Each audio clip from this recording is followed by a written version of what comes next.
Long ago, when plagues ravaged the land, one doctor made a pledge to rid the world of pain and suffering. But even the most ingenious mortal medicine could not stay the tide of disease. And after working tirelessly for many years, even his dearest loved ones fell sick and bade their final farewell.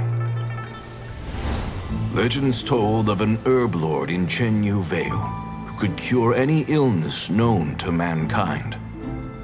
The doctor sought the herb lord, but found only a white snake, its breathing weak and its power all but spent.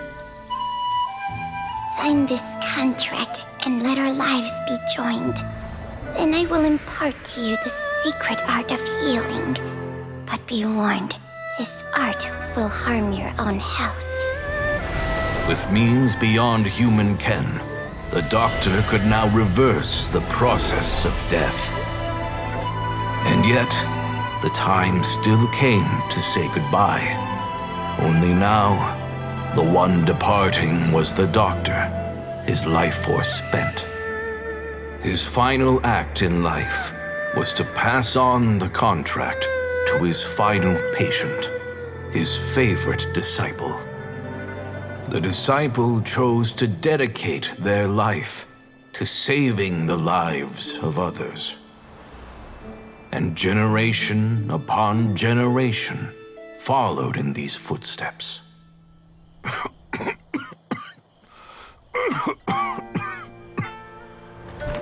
Since I inherited this contract, I've always respected the path taken by my predecessors and followed it myself unquestioningly.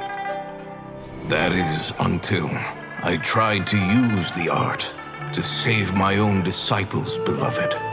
She begged me not to use up my own life force. She said that this art is a poisoned chalice, an evil and unnatural practice. She did not wish to sacrifice one life for the sake of another, when both were lives she treasured. Only then did it occur to me, did I not suffer when my master passed away, just as patients' families do at their loved one's deathbed?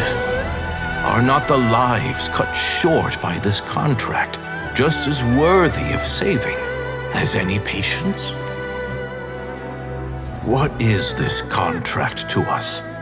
Medicine or poison? Alas, I no longer have enough time left to find the answer.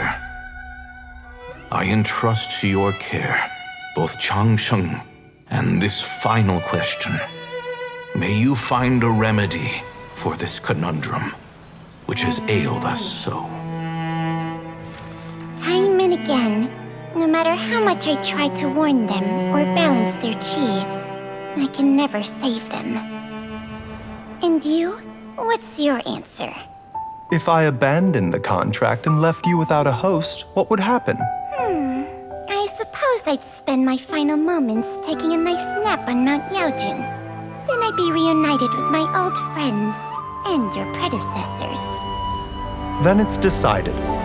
If there's a life in front of me that deserves to be saved, why shouldn't I do everything within my power to save it? Once again, it's the same answer. So be it. Close your eyes. Who knows how many more people will take on this contract? None. This contract will end with me. My contract has strict requirements on the host's natural temperament. All my hosts have been most pure of heart. But when one with an altruistic nature gains access to this art, they are more seduced than the average person by the miracle of overturning the laws of life and death. Though they know better than anyone else the fate that awaits them, when faced with the sorrows of humanity and the pain of losing their nearest and dearest, they cannot help but reach beyond human means. They are like moths that throw themselves into the flame, seeking a glimmer of hope in a dark world filled with pain and suffering. So, Baiyu, does that mean... I suppose that would make me a moth that yearns for the light, but doesn't want to be burned to a crisp. Changsheng's art can transfer pain and suffering between people, but it cannot reduce the total amount of pain in the world. It's just like we witnessed. Either Jia Liang feared for Jiang Li's life, or Jiang Li grieved over Jia Liang's sacrifice. I have nothing but the utmost respect for my predecessors, who sacrificed their lives for their principles. But I do not wish to join their ranks, nor do I wish to pass on this contract to anyone else in the future. Huh? But didn't you already transfer a ton of diseases onto yourself? What makes a poison, poison? And what makes a disease a disease? When it comes down to it, are not both mechanisms that affect the operations of the human body? If disease is defined as deviation from normal functioning, then who knows?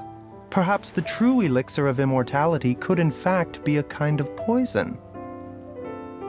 Many may view the notion of searching for immortality in poisons and illnesses as a flagrant violation of the natural order.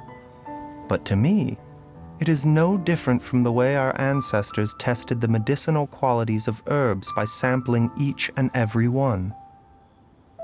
I don't want those who come after me to lose their lives to this contract. Nor do I wish for Changsheng to perish from losing her host. This leaves only one solution, doesn't it? Precisely. I will be Changsheng's final host, and the tradition of passing down the contract will end with me. Even the gods of old struggle to achieve true immortality. First you want to save others, then you want to save yourself. Now you even want to save me. You're getting greedy, Baiju. But isn't wanting to have it all what makes us human? For a selfish moth like me, who's afraid of the flame yet yearns for the light, the only path forward is up towards the moon. For once, Paimon just does not know what to say. Dr. Baiju, Traveler, what are you still chatting about? The food's about to get cold. We also have coconut milk for Changsheng and Paimon. Okay, fine. Let's go grab some food. Paimon has a bunch of burning questions, but they can wait till after we've eaten.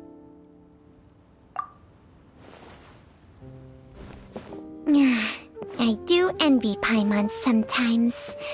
Eating her fill is enough to satisfy her body and mind. True. And yet, although we call them simple pleasures, are such things as these not precisely why we mortals cling desperately to the life we have?